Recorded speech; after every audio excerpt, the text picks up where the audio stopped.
hermanos? ¿Cómo están? Muy buenos días. Sean bienvenidos a este espacio que tenemos en Encuentro con Cristo. Hoy es domingo 18 de julio y ya estamos pasando ya a la segunda parte, la segunda mitad de este mes.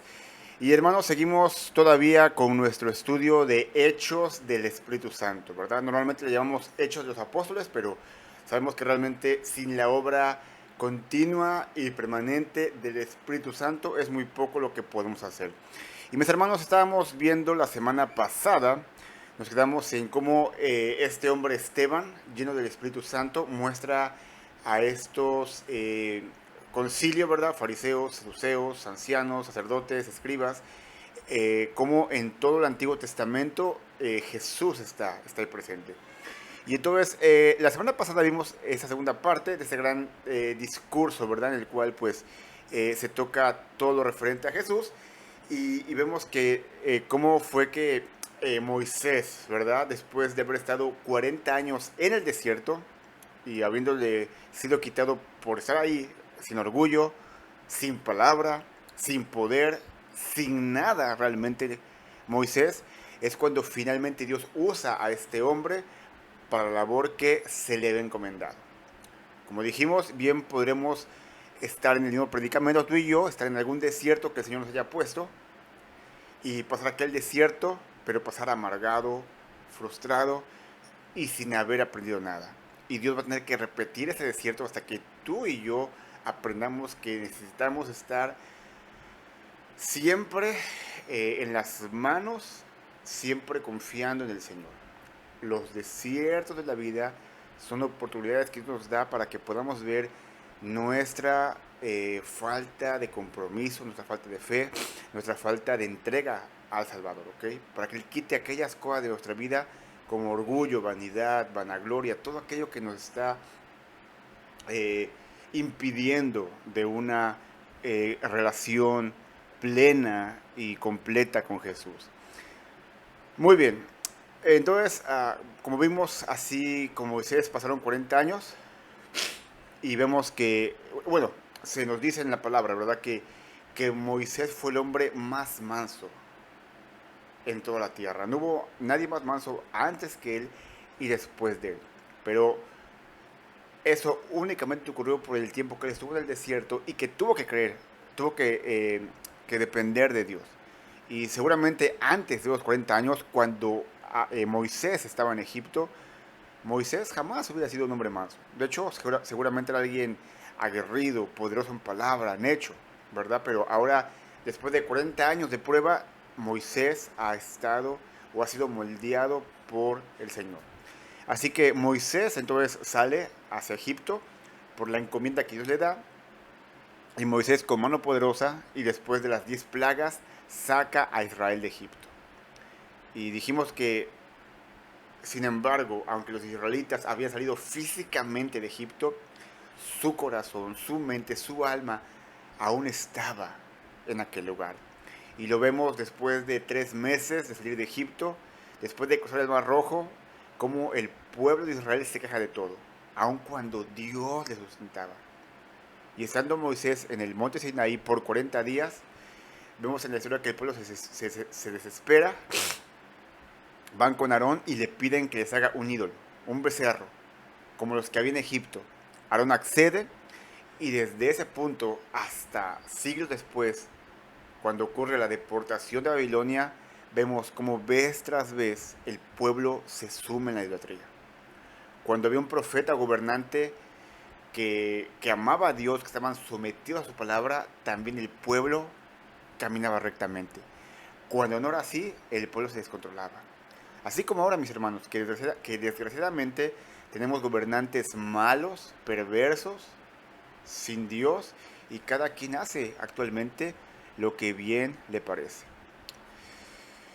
Vimos también que Moisés profetizó las siguientes palabras. Dios os levantará un profeta como yo de entre vuestros hermanos. ¿Quién es ese profeta? Ese es Cristo. El único que es profeta, el único que es rey y el único que es sacerdote al mismo tiempo. Profeta porque Cristo nos da la palabra de vida eterna, el Evangelio. Rey porque Él es el soberano del universo. Y sacerdote porque Él intercede por nosotros con su muerte en la cruz y todos los días delante del Padre Celestial.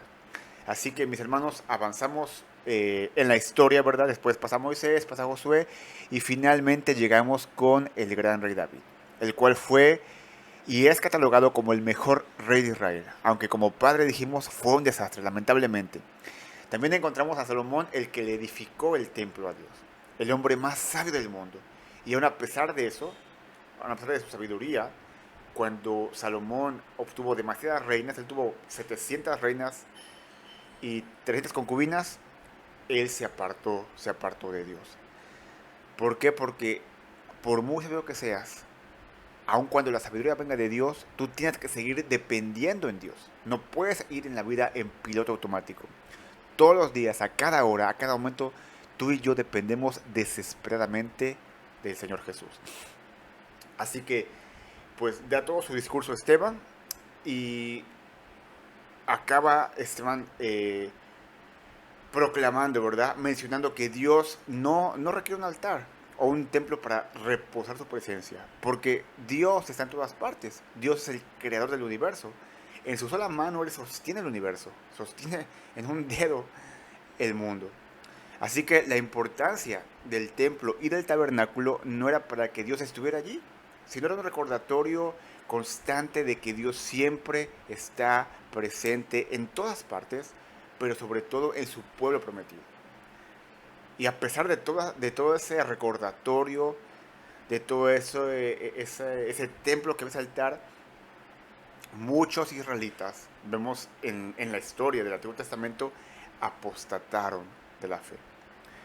Y ocupando este diálogo, este discurso, Esteban arremete entonces contra el concilio. Y le dice que son cabezones, que son duros de corazón, duros de servir, incircuncisos del alma, que no podían ver la realidad de que Jesús era realmente el Mesías. El mismo concilio que se lamentaba de que sus antepasados habían rehusado a creer en los profetas y que incluso los habían matado, ellos eran exactamente iguales. De hecho, eran peores, pues habiendo tenido toda la revelación completa del Antiguo Testamento, habían rechazado al dador de la vida, al Hijo de Dios, a la segunda persona de la Trinidad. Y no solamente eso, no solamente lo rechazaron, lo mandaron a crucificar. Así que, hermanos, ahí terminamos la predicación de Esteban. Y yo creo que todos hubiéramos esperado que el concilio cayera de rodillas y dijeran, Esteban, tienes toda la razón. Jesús es verdaderamente el Mesías. ¿Qué hemos hecho? Requerimos arrepentirnos. Y sin embargo, hermanos, y lamentablemente, eso no fue lo que pasó. Y eso es lo que nos da pauta a nuestro estudio de esta mañana que he titulado El primer mártir cristiano. El primer mártir cristiano. Y te pido por favor que en señal de sumisión al Señor, inclines tu rostro, cierres tus ojos y oremos para que sea el Señor tomando el control de este tiempo y que nos dé ese corazón, ¿verdad?, dispuesto a escuchar su palabra. Ora conmigo, hermano, hermana.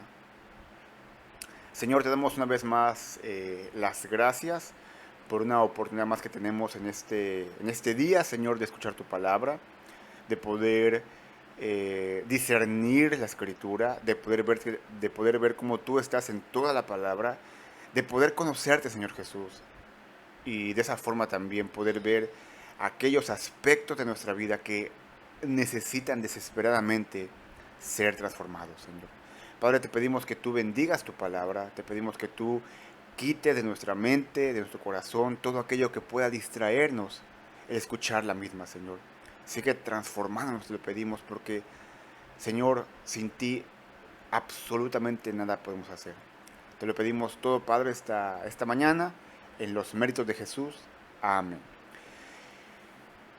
Mis hermanos, en la primavera del año 1521, hubo un monje católico romano y profesor de teología inclusive, que fue citado para comparecer ante el emperador Carlos V y la dieta o la asamblea imperial del Santo Imperio Romano. Ese hombre era ni más ni menos que Martín Lutero. Y en los últimos años Martín Lutero había criticado intrépidamente aquellos abusos que la Iglesia romana había tenido con el pueblo. y sus críticas habían ya comenzado hacer a hacer que el pueblo tuviera un resentimiento hacia Roma. Y de tal manera que Carlos V manda llamar a Lutero, a Worms, donde la asamblea se reuniría, y allí el reformador, Martín Lutero, iba a ser juzgado. Y si se le declaraba culpable, sería ejecutado como hereje, como blasfemo. Y aunque ciertamente Lutero contaba con un salvoconducto del emperador, o sea que si él era culpable podía escapar o podía irse, un amigo suyo le advirtió que no fuera, ya que un siglo atrás algo similar había pasado. Alguien que hablaba acerca de la Biblia, pero en contra de Roma, un hombre llamado Juan Hus, lo habían quemado en la hoguera, en el concilio de Constanza. Había un salvoconducto, pero no les importó, lo quemaron así. Y sin embargo, en respuesta a lo que su amigo le dijo a Lutero, Lutero escribió lo siguiente: mi amigo Spalatin, yo entraré a Works, a pesar de las puertas del infierno y los poderes de las tinieblas. Aunque allí estuvieran tantos demonios como tejas, hay en los techos de las casas, yo estaré ahí. Así que valientemente Lutero compareció ante Worms y no quiso retractarse, no quiso negar lo que él había escrito. Así que valientemente Lutero manifestó que no se retractaría de nada de lo que sus acusadores no pudieran probar con base en la Biblia. Y las palabras de Lutero son muy importantes y muy interesantes para nuestro contexto en esta historia que estamos contando esta mañana. Lutero dijo así: a menos que yo esté convencido por el testimonio de las Escrituras o por una razón justa, porque yo no confío ni en el Papa ni en concilios, ya que es bien sabido que a menudo se han equivocado y se han desmentido y se han contradicho. Estoy comprometido por las Escrituras que he citado y mi conciencia está cautiva a la palabra de Dios. No puedo, ni voy a retractarme de nada, ni quiero retractarme, puesto que ni es seguro ni correcto irse contra la conciencia. No puedo obrar de otra manera. Heme aquí, que Dios me ampare. Amén. Wow. Pero ¿sabes algo, mis hermanos? Eso que dijo Lutero 1500 años atrás, un siervo de Cristo y hacedor de milagros defendió su vida en un juicio. Al igual que Lutero, como ya dijimos y ya vimos, Esteban se apoyó firmemente en la roca de la revelación divina. ¿Cuál es la roca de la revelación divina? Es Cristo Jesús. Y así como Lutero, su audaz posición cambiaría el curso de la historia. Su discurso de Esteban en defensa propia fue un magistral recuento de Cristo en toda la historia de Israel, que ya vimos, ¿verdad? Repasamos la semana pasada y la antepasada vimos todo ese discurso. Así que Esteban, mis hermanos, defendió hábilmente pues lo que le acusaban y también defendió a los cristianos, ¿verdad? De aquellas falsas acusaciones que decían los demás, que los cristianos iban contra la ley, contra Moisés, contra Dios mismo, porque no era así. Así que el fin evangelista, mis hermanos, pasó entonces a la ofensiva.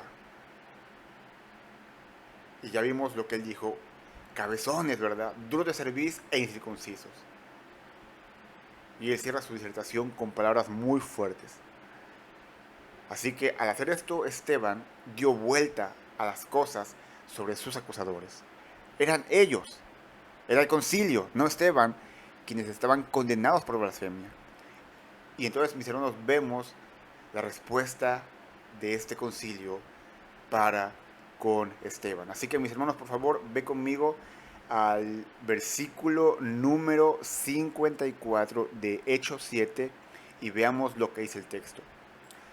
Al oír esto, se sintieron profundamente ofendidos y crujían los dientes contra él.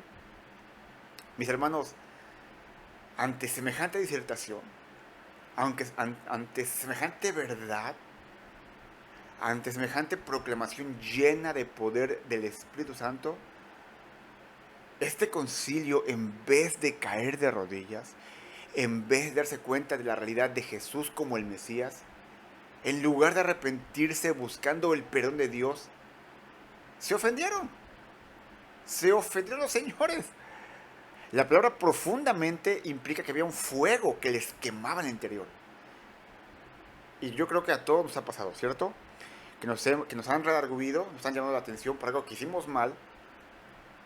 Y en nuestro corazón sabemos que la otra persona tiene razón, pero nuestra naturaleza pecaminosa, nuestro orgullo, nuestra carne, nos hace ofendernos desde adentro. Hasta se nos revuelve el estómago, nos quema la panza. ¿Te ha pasado eso? Yo pienso que sí. Ese es tu pecado, que a pesar de tu equivocación, sigues empecinado en tu error. Así que hermanos, esta gente no solamente se sentían o se sintieron, ¿verdad? Profundamente ofendidos con Esteban, sino que también dice que crujían los dientes. Y ¿saben una cosa? Yo recuerdo cuando leí este texto por primera vez, que crujían los dientes, estaba chico, y honestamente se me hizo muy chistoso, ¿no? Y se me hizo muy exagerado. ¿Cómo que crujían los dientes? Pero conforme fui creciendo y conocí a algunas personas, y esas personas cuando se enojaban, cuando se enfurecían, literalmente crujían los dientes. ¡Ah! Sin así. Y en verdad, hermanos, o sea, yo me reía al principio, pero me tocó ver gente así que se enojaban, se irritaban. Y era medio atemorizante ver a gente así, con los dientes de fuera. Parecían demonios. Ahora imagínate al concilio, que eran como 50 personas. ¡Wow! Un concilio enojado, enseñando los dientes, y ni qué decir de las palabrotas, ¿verdad? De condenación y muerte que decían. Así que imagínate ese cuadro. Estaban solo, 50 personas, enojados, ofendidos, pobrecitos, rechinando los dientes. Hermanos, el panorama suena sumamente abrumador y atemorizante. Yo creo que cualquiera en su sano juicio se hubiera retractado, se hubiera incluso espantado. Pero ese no era Esteban. Porque mientras sus acusadores actuaban como auténticos diablos, como auténticos demonios, vemos el contraste en el semblante, en las palabras de Esteban, que estaba lleno, no de carnalidad, del Espíritu Santo. Versículos 55 y 56 leemos lo que dice. Pero Esteban, lleno del Espíritu Santo, fijó los ojos en el cielo, vio la gloria de Dios y a Jesús de pie a la diestra de Dios. Y dijo, he aquí veo los cielos abiertos y al Hijo del Hombre de pie a la diestra de Dios. Hermanos, Esteban no estaba controlado por el miedo, ni por las amenazas de esta gente, ni sentía temor, ni mucho menos por la ira y el rencor como sus acusadores. Bien podría haber Esteban estado enojado, justamente, al ver la necedad del concilio que vez tras vez rehusaban creer en Jesús. Ya tenían todo ahí para creer en Jesús y seguían de necios. Y justamente Esteban podía haberse enojado. Pero Esteban, mis hermanos, no estaba controlado por su carne. Esteban estaba controlado por el Señor. Y Esteban vio la gloria de Dios y a Jesús. Mis hermanos, Esteban fue uno de los pocos en la Biblia bendecidos con un atisbo del cielo, así como también pudo verlo el profeta Isaías. Porque Dios abrió los ojos de Esteban para que viera la ardiente gloria de Dios, la chequiná de Dios, que revelaba la presencia de Dios el Padre con Jesús que estaba a su derecha. Y mis hermanos, a Esteban le fue concedido el privilegio de ser el primero en ver a Jesús antes incluso que Pablo y Juan, en estado glorificado después de su ascensión. Y mira qué interesante el texto, porque nos dice que Jesús está de pie a la diestra del Padre. Y es el único texto que nos dice que está Jesús de pie. En todos los demás textos del Nuevo Testamento, donde vemos a Jesús a la diestra del Padre, se nos dice que Jesús está sentado. La pregunta entonces es, ¿por qué en este punto Jesús está de pie? Bueno, porque Jesús está a punto de recibir a Esteban en su gloria. Jesús está preocupado por Esteban, porque es su hermano, es un hijo de Dios también. Esteban está por cumplir las palabras que años después Pablo, por revelación divina, escribiría en la carta a los filipenses.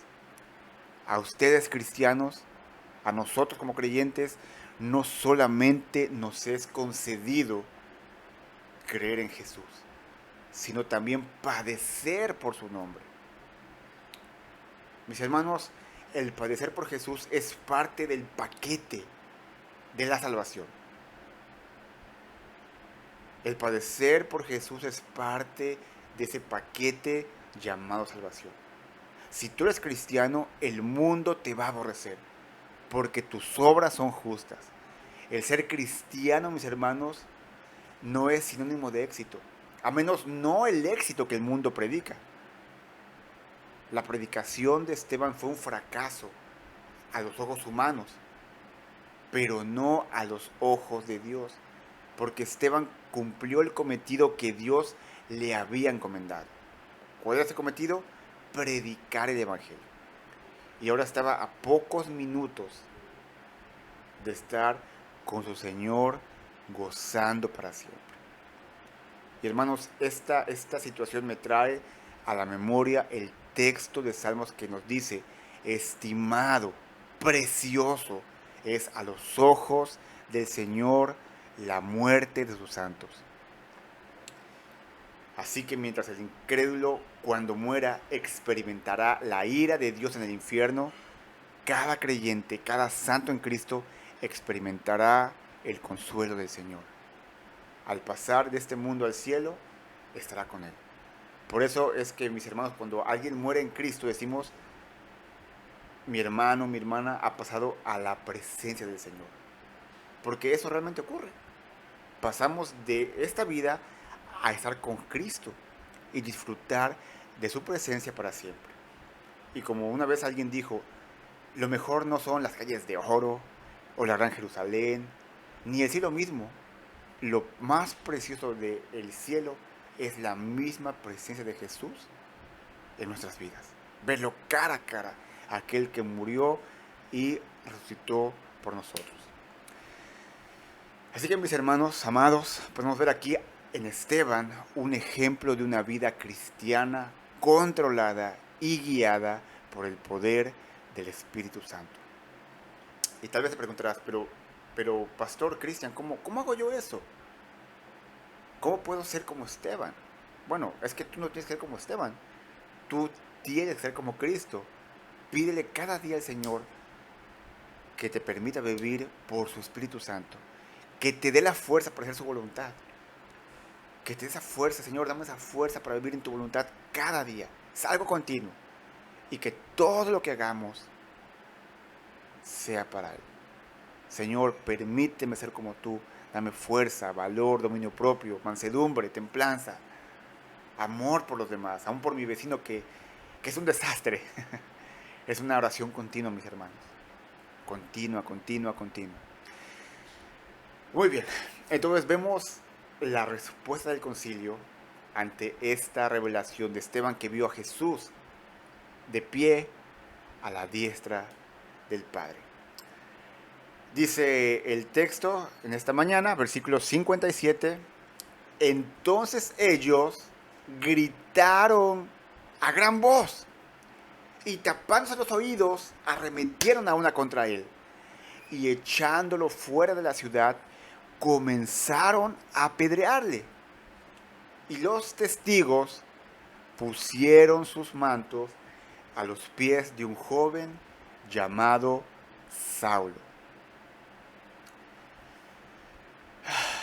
Enemistades, pleitos, celos, iras, contiendas, disensiones, herejías envidias, homicidios, son unas de las muchas obras de la carne.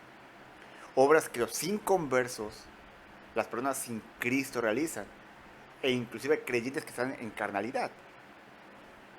Y es precisamente lo que estos hombres religiosos, son religiosos, pero sin Cristo, ¿ok?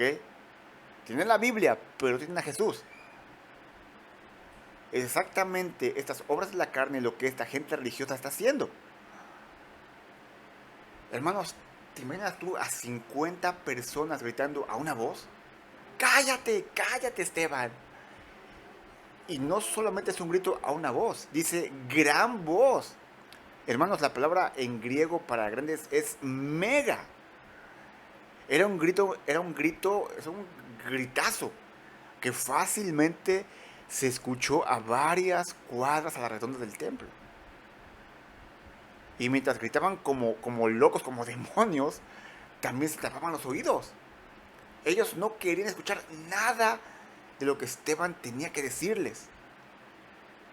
Hermanos, imagínate el cuadro, 50 locos gritando horriblemente fuerte, con los oídos tapados. ¡Wow! Hermanos, esta gente en su corazón tenía a Esteban como un hereje, como un blasfemo y alguien que tenía que ser destruido. Y nos dice el texto que arremeten contra Esteban. Hermanos, la palabra arremeter también se puede traducir como una estampida. Imagínate el impacto de ser embestido, de ser agarrado y llevado por 50 hombres llenos de ira y de rencor. Wow, eso es algo difícil de ver. Algo muy cruel de ver. Y no se diga vivirlo en carne propia. Arremeten contra Esteban, lo sacan a jalones, seguramente a empujones, seguramente le estaban golpeando y lo sacan desde el templo hasta fuera de Jerusalén. Así como sacaron a Jesús. Le quitan sus túnicas. Solo lo dejan con ropa interior. Algo sumamente humillante para un judío. Sumamente humillante. Pero de igual forma se lo habían hecho a Cristo, ¿te acuerdas? Le quitaron su manto, su ropa y lo llevaron crucificado, llevando su cruz hasta el Gólgota. Pero en lugar de crucificar a Esteban, lo apedrean. Hermanos, no hubo juicio. No hubo ni siquiera veredicto. Esta gente estaba movida por su propia maldad y por su propio pecado. Ellos apedrean y buscan darle muerte a Esteban, al igual que pasó con nuestro Señor Jesús. Y entonces, mis hermanos, aparece en escena un hombre que, si bien ahora es parte de esta masacre, porque es una masacre, de esta salvajada, en estos momentos, ese hombre que aparece en escena está en contra de todo lo que tenga que ver con Jesús. Su nombre es Saulo. Y para los que no sepan quién es Saulo, es el que llegaría a ser el gran apóstol Pablo. ¿O qué? ¿Acaso creías que Pablo siempre fue Pablo? ¿El buen apóstol Pablo? ¿El dadivoso Pablo? ¿El amoroso Pablo? No, mis hermanos, no. De lo vil y menospreciado del mundo, Dios nos escogió para servirle. ¿O acaso no te acuerdas de tu vida pasada? Vil, blasfemo, orgulloso. Hermano, Saulo era alguien vil, era un asesino, pero ni aun en su vileza, ni aun en su gran pecado, escaparía de la gracia irresistible, perdonadora y transformadora de nuestro amado y dichoso y glorioso Señor Jesús. Y como les he dicho antes, hay perdón en Cristo. Hay transformación en Cristo, sin importar tu pecado. Tú puedes ser cambiado. ¿Y sabes cómo? Sin arrepentimiento de tus pecados y en fe en confianza completa, llegas a Cristo. Tú puedes ser perdonado, tú puedes ser transformado. Así que arremeten contra Esteban y lo llevan fuera y lo apedrean. Pero mientras eso ocurre, de lado de esta gente controlada por su ira y por su pecado, veamos, hermanos, por favor, el contraste. Veamos qué estaba pasando por la mente y por los ojos de este hombre Esteban, que está viviendo en sus carnes esta injusticia de esta gente. Versículo 59 y versículo 60. Y mientras apedreaban a Esteban, él invocaba al Señor y decía: Señor Jesús, recibe mi espíritu. Y cayendo de rodillas, clamó en alta voz, o en gran voz sería también: Señor, no les tomes en cuenta este pecado. Habiendo dicho esto, durmió. Versículo 1, capítulo 8. Y Saulo estaba de completo acuerdo con ellos en su muerte. Hermanos, ¿quién era Esteban? Lleno del Espíritu Santo. Era un hombre que no tenía quejas. Señor, ¿por qué permites que pase esto si yo te he servido fielmente? No hubo ninguna queja. No había llanto. ¿Por qué, Señor? ¿Por qué a mí? ¿Qué hice para merecerme esto? No había llanto. No había palabras de venganza. Desgraciados. Todos se van a ir al infierno por pecadores. No había palabras de venganza. No, mis hermanos. No. A pesar de los jalones, de los insultos, de los empujones, de las pedradas y todo aquello que humanamente hablando los harías hervir la sangre por dentro, Esteban seguía lleno y controlado por el Espíritu Santo. Hermanos, Esteban sabía que era su hora, que el ministerio y el ser cristiano no eran sinónimos de éxito. Esteban lo sabía. El éxito más grande, mis hermanos, para Esteban y para ti, para mí, es haber creído en Cristo. Es el éxito mayor. Una eternidad con Cristo. Y Esteban, ante su inminente muerte, proclama dos importantísimas declaraciones. Número 1, Señor Jesús, recibe mi espíritu. En otras palabras, Señor, estoy por morir. Recíbeme en tu gloria porque he creído en ti. Y hermanos, aquí hay un eco a una de las palabras de Jesús en la cruz. ¿Sabes cuál? Esa mera. Padre, en tus manos encomiendo mi espíritu. Y vemos también la segunda declaración. Señor, no les tomes en cuenta este pecado. Señor, como si no lo hubieras visto, perdónalos. Sin venganza, sin resentimiento, sin ira, sin rencor, lleno del Espíritu, al igual que lo que hizo Jesús en la cruz. Señor, perdónalos. No, perdón, Jesús dijo: Padre, perdónalos, porque no saben lo que hacen. ¿Se dan cuenta, mis hermanos, cómo todo apunta a Cristo?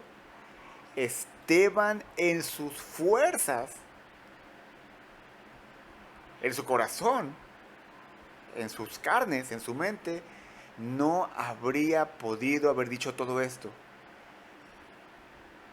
Esteban, en su carne, jamás podría haber expresado lo que expresó. Pero Esteban, mis hermanos, está siguiendo el ejemplo de Cristo. Esteban está controlado por el Espíritu Santo. Esteban nos apunta, ¿ya sabes a quién? A Cristo. Y tú y yo como cristianos tenemos y debemos que apuntar a Cristo, creyendo, confiando, viviendo, actuando y hablando para Él. Amén. Espero que sí.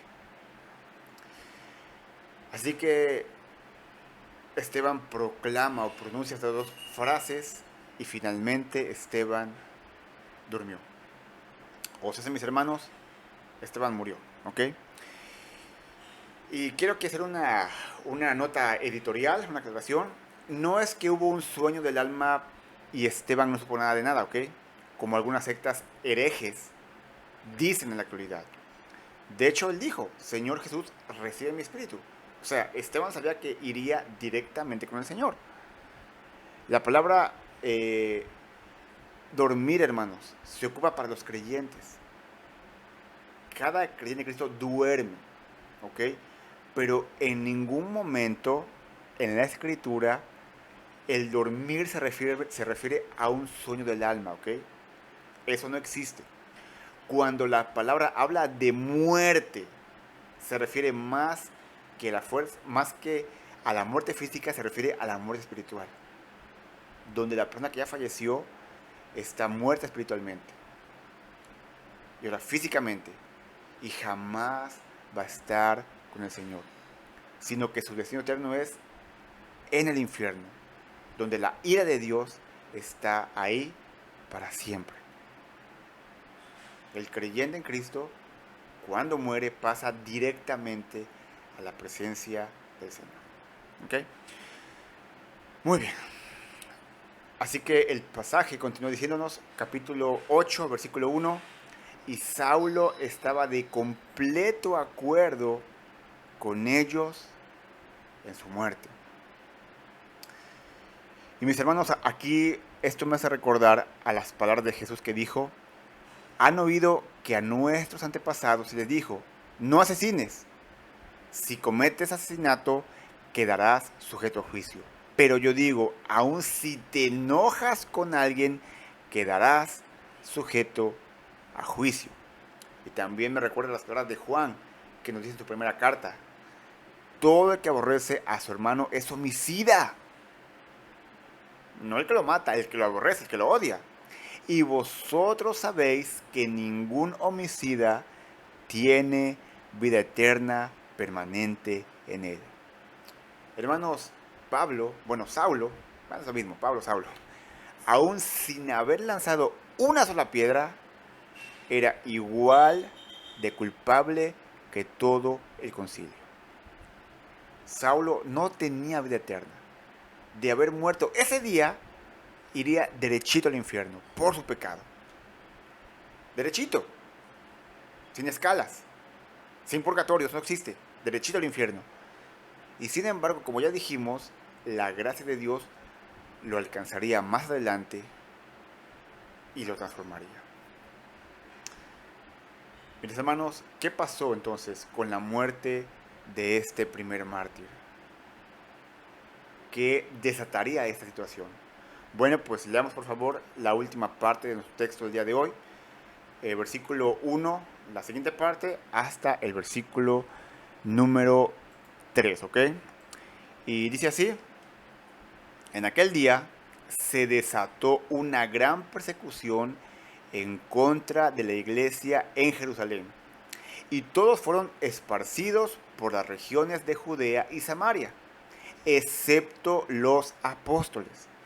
Y algunos hombres piadosos sepultaron a Esteban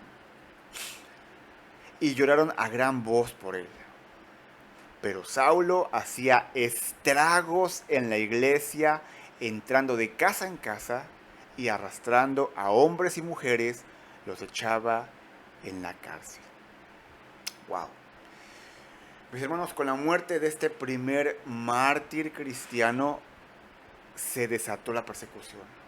Dice que pues prácticamente todos huyeron, a excepción de los apóstoles que con valor permanecieron en Jerusalén.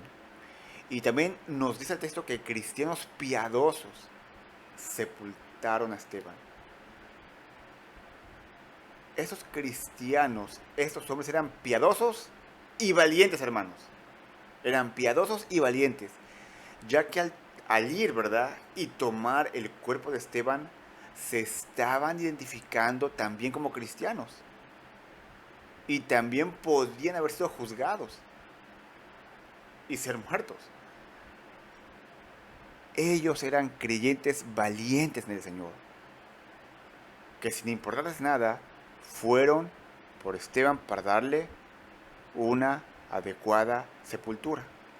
Y también eran piadosos, los cuales dice aquí que a gran voz, a mega voz, lloraron por este cristiano llamado Esteban. Y es muy curioso aquí el contraste, hermanos, porque mientras el concilio gritaba a gran voz, resultado de su carnalidad, de su pecado, de su maldad, estos cristianos piadosos lloraban a gran voz como resultado de ese amor ágape, ese amor de Dios por este gran creyente. Ellos sabían que Esteban estaba con Dios, pero ellos lloraban por este hermano muerto de esa forma. Y la Biblia dice que nosotros nos debemos reír con los que ríen y debemos llorar con los que lloran. Ser empáticos, hermanos, con aquella gente que está sufriendo.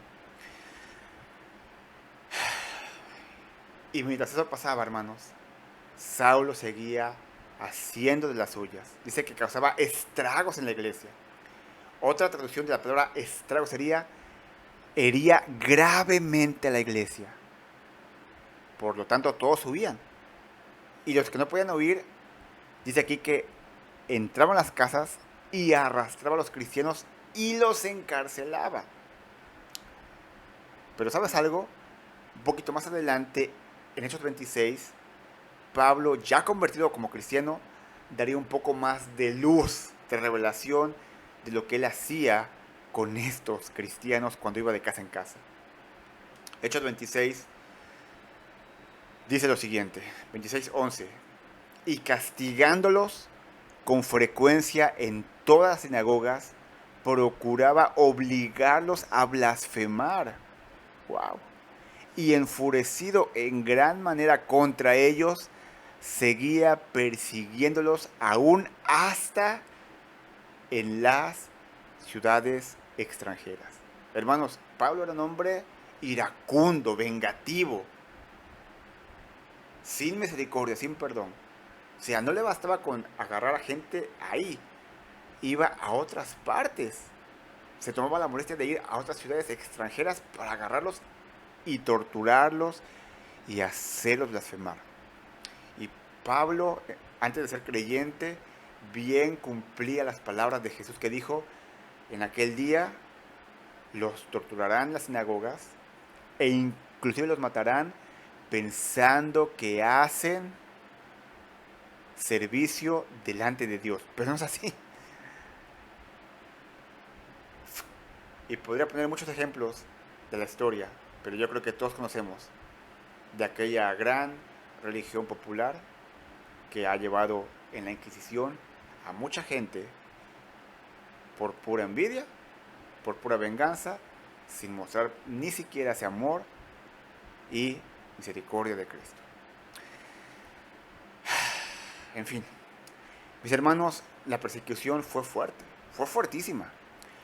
Y en esa persecución se manifestaron los que verdaderamente eran salvos y los que no. Y aquí, lamentablemente, termina esta triste historia. Y quiero terminar, mis hermanos, con las siguientes palabras que Pablo, ya convertido, dice en 2 Timoteo, capítulo 3, versículo 12.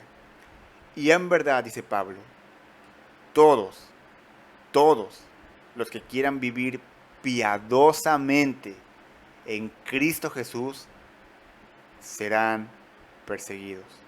La Reina Valera dice, experimentarán persecución. Y yo sé que estas palabras suenan muy antitéticas, muy controversiales, como que estas palabras son como que no son para este siglo XXI, ¿verdad? Y ante un mundo posmoderno que nos grita a los cuatro vientos que por nada tienes que sufrir y a como dé lugar tienes que exigir tus derechos. La realidad, mis hermanos, es que vivimos en un mundo donde siempre va a haber sufrimientos. Vivimos en un mundo donde siempre hay injusticias, tanto para el bueno, entre comillas, como para el malo. Y va a haber más injusticias, va a haber más dificultades, va a haber más sufrimiento si somos cristianos, si somos creyentes. Esteban murió y sufrió por su fe. Pablo en su momento también sufrió y murió por su fe. Martín Lutero sufrió de igual manera por su fe. Y yo podría estar toda la mañana nombrando a tantos cristianos que dieron su vida por El Salvador a lo largo de la historia cristiana.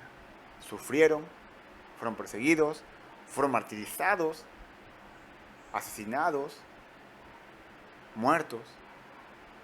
Y sin embargo, mis hermanos, su galardón es grande en los cielos. Y ellos están ante la misma presencia de nuestro glorioso, amoroso y honroso Señor Jesús. Mis hermanos, nuestro mayor problema ahora es que como creyentes no decimos nada. Nos quedamos callados ante las injusticias, ante lo que pasa en el mundo. Cerramos los labios, tapamos los oídos. Y mis hermanos, vienen tiempos difíciles. Es más, ya estamos viviendo tiempos difíciles, de mucha imposición ideológica, política, de mucho libertinaje y pecado, de tanta perversión.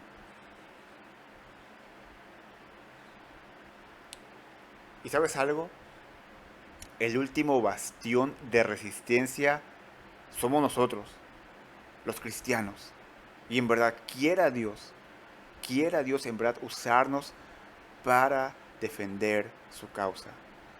Nos dé valentía y coraje, dominio propio, y que nuestro mayor deseo sea ver más personas llegando a la fe y el arrepentimiento en Cristo Jesús.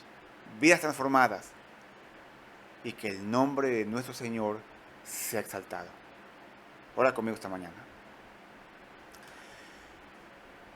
Señor Jesús, te damos en esta mañana la gloria, Señor, porque tú eres el único digno de recibirla, nadie más. Tú eres el único que murió en la cruz por nuestros pecados, cuando no merecíamos nada más que tu ira justa en el infierno. Señor, gracias porque tú te dignaste a venir a este mundo, vivir como un humilde carpintero, nacer en un pesebre mugriento y apestoso, cumplir la ley perfectamente, ser rechazado y finalmente crucificado, donde en aquella crucifixión tú hiciste posible nuestra expiación de nuestros pecados, Señor. Padre, gracias por ello. Danos en todo momento valentía, Señor, amor por los incrédulos, que podamos ser como Esteban,